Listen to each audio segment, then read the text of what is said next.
to end the day after a difficult sprint race. Yeah, just gonna enjoy the evening, and we'll see you tomorrow. This is an unbelievable turnaround. Listen, guys, the Miami Grand Prix weekend just delivered one of the most dramatic qualifying sessions we've seen in a long time. And if you think you already know the full story, hold on, because you absolutely do not.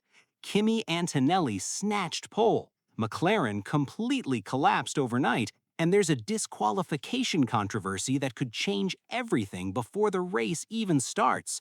Oh, and let me show you something. There's a storm literally coming to Miami today with 89% rain chance, so buckle up because this race is about to get wild. Kimi Antonelli's pole, the redemption story. Okay, so let's start with the biggest story of the weekend. Kimi Antonelli taking pole position in Miami. Now, this kid is the youngest driver on the grid right now, and he just put his Mercedes on pole with a stunning lap of 1 minute, 27 seconds, 798 thousandths. And what makes this even more special is what happened just hours before this. Mercedes had a really rough sprint race. They looked slow, they looked uncomfortable, and everyone was writing them off. But then qualifying came around, and Antonelli just completely flipped the script on everybody.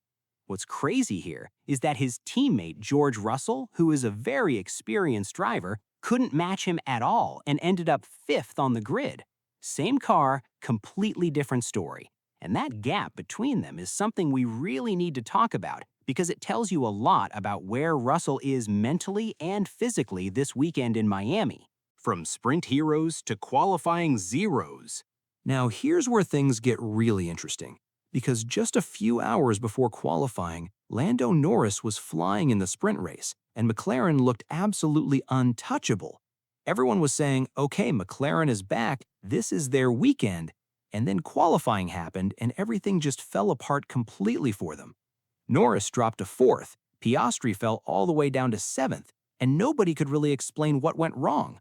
Was it a setup change that backfired? Was it the track conditions changing? Was it tire temperature? Nobody has a clear answer right now, and that mystery is honestly one of the most fascinating parts of this whole weekend.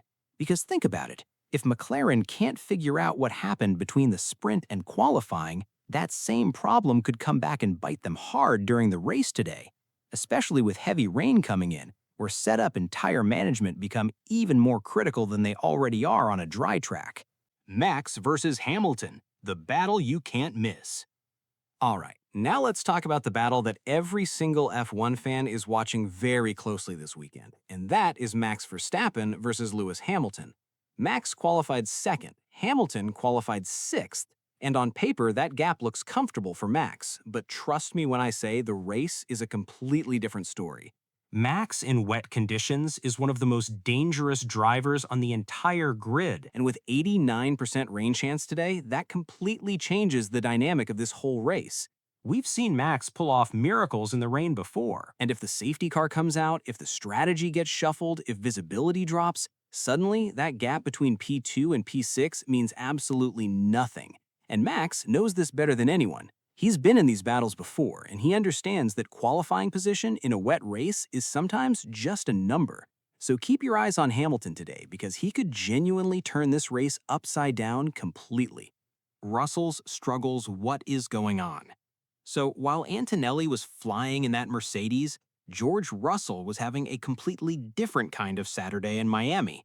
He ended up 5th on the grid, which honestly sounds decent until you realize his teammate just took pole position in the exact same car.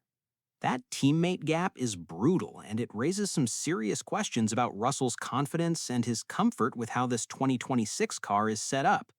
Russell has always been known as a very technical driver who really needs the car to be in a specific window to perform at his best, and right now it seems like that window is just not there for him this weekend. The pressure on Russell is building quietly, and even though he hasn't said much publicly, you can tell from his radio messages and his body language in the paddock that something is just not clicking for him right now. Hülkenberg's sprint incident. Now moving into the remaining stories from this weekend, because there are 2 things that you absolutely cannot ignore. First is Nico Hülkenberg's incident during the sprint race, which was a tough moment for him and for Audi as a team. Audi has come into Formula One with massive expectations and massive investment, and moments like that sprint incident put a lot of pressure on Hulkenberg to deliver results, because right now, the results just aren't matching the hype around their project. And then there's the Isak Hajar situation, which is honestly the wildest storyline of the weekend. Hajar qualified ninth, but is now facing a potential disqualification because of a floor legality breach on his Racing Bulls car. If that DQ goes through, it reshuffles the entire grid and it changes the strategies of multiple teams going into the race. This one is still developing, and we need to watch it very closely today. The weather factor. Rain changes everything. Okay, so here is the factor that could honestly make every single thing we just talked about completely irrelevant, and that is the Miami weather today. Right now, as we speak, it is already raining heavily in Miami, with the temperature sitting around 74 degrees Fahrenheit, and the rain chance for the race sitting at 89%, which basically means a wet race is almost guaranteed today. And in wet conditions, the whole pecking order gets thrown out of the window. Antonelli's pole means less, McLaren's struggles could get worse, Hamilton becomes even more of a threat, and backmarkers suddenly have a real chance of scoring big points. Rain in Formula One is the ultimate equalizer, and today in Miami, it could produce one of the most unpredictable races of the entire 2026 season so far. What happens next?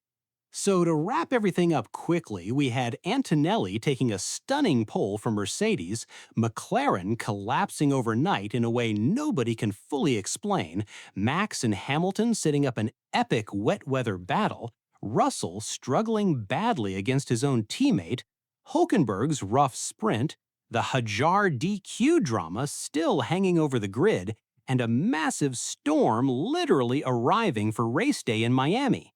My personal opinion is that this rain today is actually Hamilton's best friend, and I genuinely think he has a real shot at winning this race if the conditions stay wet throughout.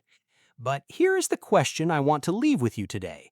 If Hamilton wins in Miami in the wet, does that finally put him back into the championship conversation for 2026, or is it already too late for him this season? Let me know in the comments because I really want to know what you think.